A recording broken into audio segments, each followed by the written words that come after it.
Hey guys, welcome back to On the Throne, IGN's video recap show for Game of Thrones. This week we're going to talk about my favorite episode of this season so far, The Old Gods and the New. And then stay tuned to the end of the video when we'll have information about how you can enter to win a really cool House Stark prize package from the HBO store. I think you're really going to like it. But The Old Gods and the New. Great scenes, big moments, written by Vanessa Taylor, who also wrote Garden of Bones a few weeks back. It's sort of, now I look to her as the person who they go to for like really disturbing stuff. Right. And this one kicked off with something that actually surprised me. As someone who's read the books, we don't like to talk about the books a lot on this show, but Theon raiding Winterfell, which in my mind I kind of saw was coming, but it comes later. They skipped a bunch of stuff, but it was a really powerful way to open this episode up. And Theon doing some horrible things, but still wanting to be respected. Yeah, I mean, I completely agree with you. This is an excellent episode. And yeah, we've seen Theon really go through this struggle this season about which side he would choose.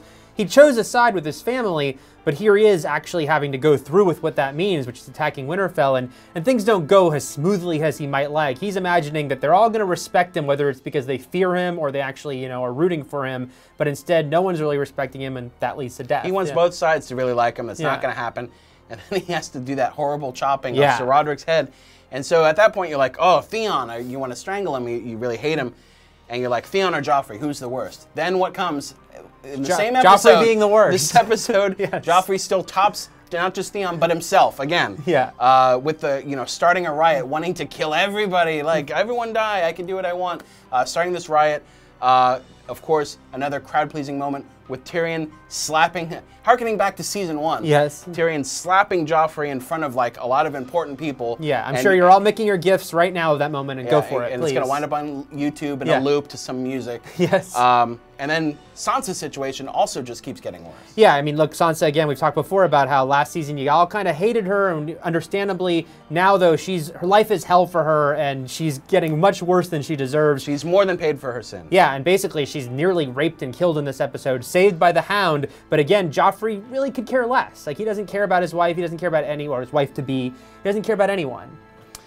Going over to the other Stark girl at this point, Arya, had to almost kind of waste a name with Jaqen because she got herself into a little bit of a tense situation there. Yeah, that was a fun little thing to happen, though, and the fact that she could call in this favor even though it does take a person away from the list she has. And it's a great funny beat when he opens the door and Armory Lord sort of falls forward. Although now it's almost like they gotta know someone's killing people. These aren't accidents. That was sort of like a dart in his neck. So something's going on.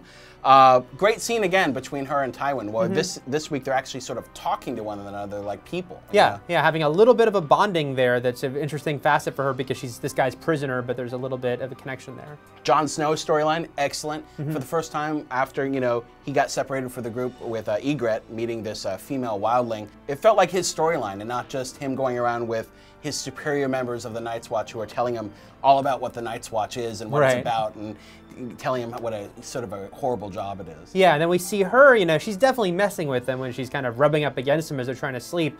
Look, he's got this vow to the Night's Watch to never be with a woman. Will he stay true to that? And then, of course, what is her motive here? Because she's his prisoner. So she's, being very sort of seductive with him, but it's probably just to get free, or is there something else there? Also, it was interesting to note, she knew who he was. She knew his name. She knew he was a bastard. So somehow his name has gotten back to wherever her camp was. Right. Daenerys going around with Xaro in this episode, sort of boasting, talking tough a lot. But then the one thing she had going for her by the end of the episode was taken from her. The dragons are gone. Yeah, I mean, Daenerys is kind of in a sad place right now. I mean, we're rooting for her, and we know that she has this sort of rightful claim to the throne, but she doesn't really have anything to back it up right now. So it's a little bit, I don't want to say pathetic, but it's like, yeah, she's been kind of talking herself up, and then, like you said, the one thing that is really her, thing to pull out of her pocket, the dragons, now that's gone. And Erie's gone too. Yes. At least she got in one last It Is Known on the last episode. Should have known that was sort of almost a tag for her death. Right. But anyway, she's gone. And we see what we believe to be at the end, the House of the Undying, which was mentioned in last week. But yeah, so how she's going to have to go there to get her dragons. But I love this episode. Big moments, a lot of tense moments, a lot of people to hate, a lot of people to root for. Yeah. Now's the part of the episode of On the Throne when we get to the prize giveaway. You can enter to win a really cool House Stark prize package from the HBO store. That's store.hbo.com. And this week we've got a House Stark distressed tea, a House Stark distressed pint glass, a House Stark patch that you can put on, a House Stark necklace, and a House Stark iPhone skin. And all you need to do is email us at winordie@ign.com. Tell us your favorite part of this episode, and you're entered to win. Obviously, Game of Thrones is so busy these days, we can't get to every single part of every episode. So let us know what you thought of this episode in the comments below. Maybe we missed some things, bring them up, talk amongst yourselves, and join us next week for another episode.